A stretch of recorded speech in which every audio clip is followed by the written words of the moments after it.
We've talked about standard form of a linear function. Today we're going to talk about another form called the slope-intercept form. This is by far probably the most popular form, so you need to pay close attention. We're going to go back and just review a little bit of graphing linear functions. If you have the equation y equals 1/2 x minus 3, the first way that we learned to graph that was by using a table, either a T-chart or an H-chart. So in this case, I've made an H-chart here, and we picked some values for x that we can use. So the rule here is going to be 1/2 of the x value minus 3. Let's pick some good values for x. How about 0, 2, 4, and how about a negative 2? So when I put those in there, 1/2 of 0 is 0, minus 3 is negative 3. 1/2 of 2 is 1. 1 minus 3 is negative 2. 1/2 of 4 is 2. 2 minus 3 is negative 1. And 1/2 of negative 2 is negative 1. Negative 1 minus 3 is negative 4. So that gives me 4 points that I can use to graph my line. That was one way that we did it. The second way that we graphed a linear equation was by using the intercepts. Now remember, to find the x-intercept, you're going to take a 0 and put it in place of y, which basically covers that up. That makes that a 0 there. So that's going to give me 0 is equal to 1/2 x minus 3. Let's go ahead and solve this. Add 3 to both sides. 3 is equal to 1/2 f. And then multiply both sides by 2. X is equal to 6. So that's 1 point. 6, 0 is 1 point. To find the y-intercept, you're going to take the 0 and put it in place of x. And that's going to be even easier. My y value is negative 3, so that's 0, negative 3. You can use these 2 points to graph. Okay, you can put those 2 points and then connect it.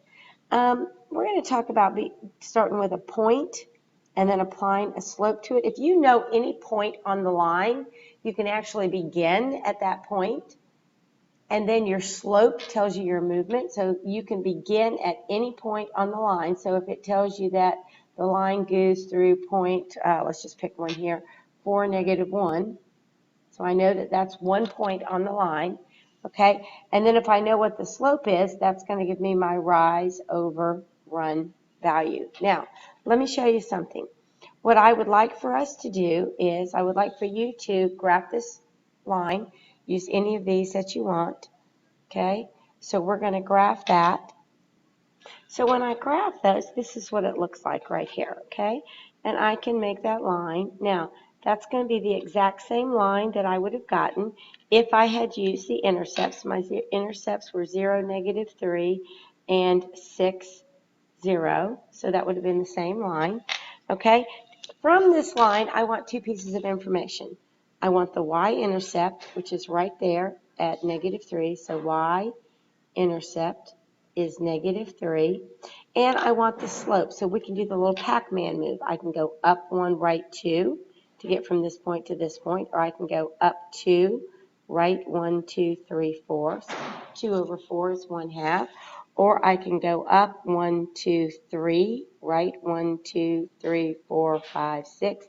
Any one that I do gives me a slope. So this is our slope. Gives me a slope of 1/2. Now, the neat part about this is the equation. Look at this right here. That is my slope. This is my y-intercept. And when you write an equation in slope-intercept form, that will always happen. Okay, so here is slope-intercept form. The M stands for my slope.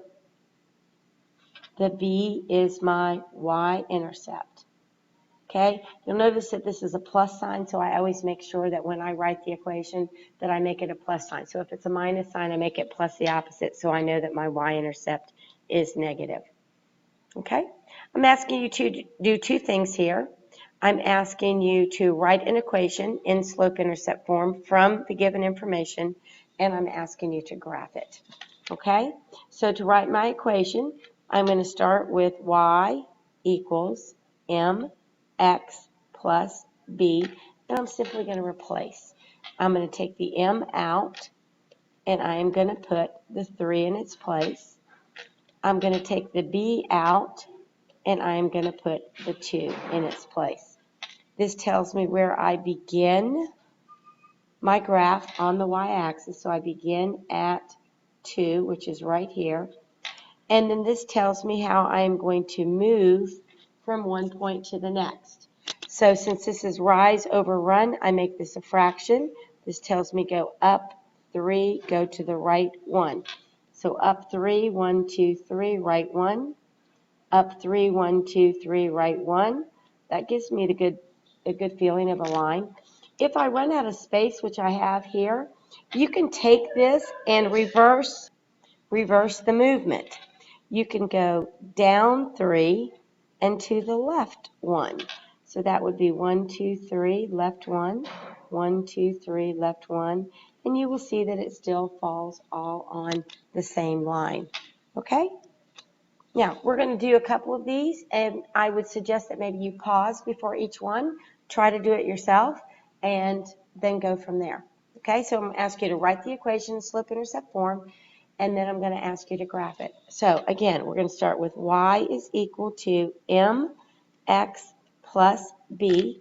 We're going to replace the m with the m value here, which is 2/3. Now, it didn't really come right out and say what b was, but this is a sneaky way of saying the y-intercept. Because the x value is 0, that's the y-intercept. So that is your b value right there. So we take the letter b out, and we put a 4 in its spot. Then to graph it, we're going to begin our graph at 4 on the y-axis. We're going to go up 2, right 3, up 2, right 3, or reverse that movement and go down 2, left 3, connect those dots, and you have a beautiful line. Okay, we're just going to make these get a little bit more difficult as we go along.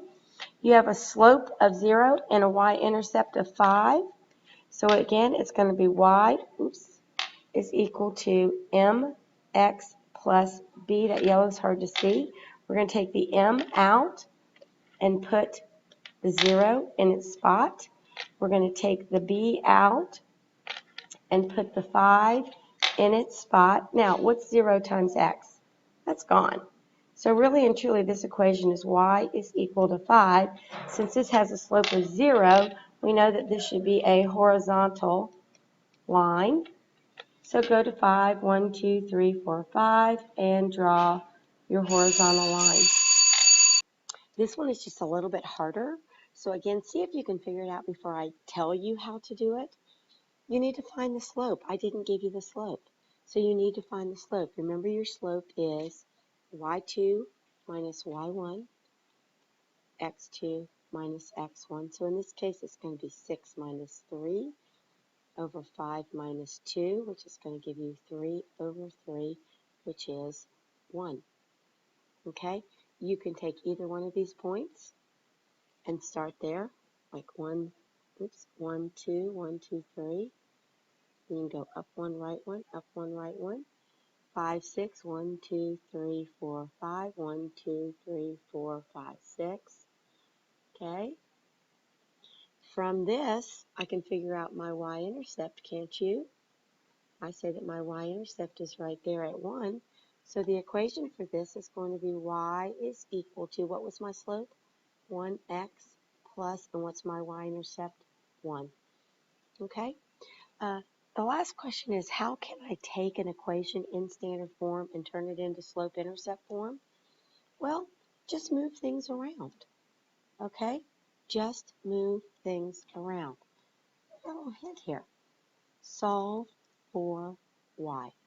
So in this case, what I'm going to do is I'm going to start by subtracting 3x from both sides of the equal sign. That's going to give me 2y is equal to negative 3x plus 6. And then I'm going to divide everything by 2.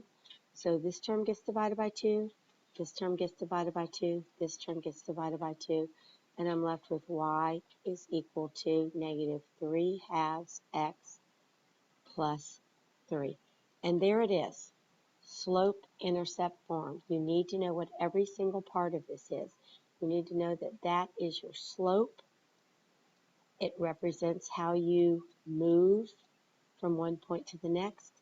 This is your y-intercept. It represents where you begin your graph. And the x and the y make up all the ordered pairs on that line. That's it.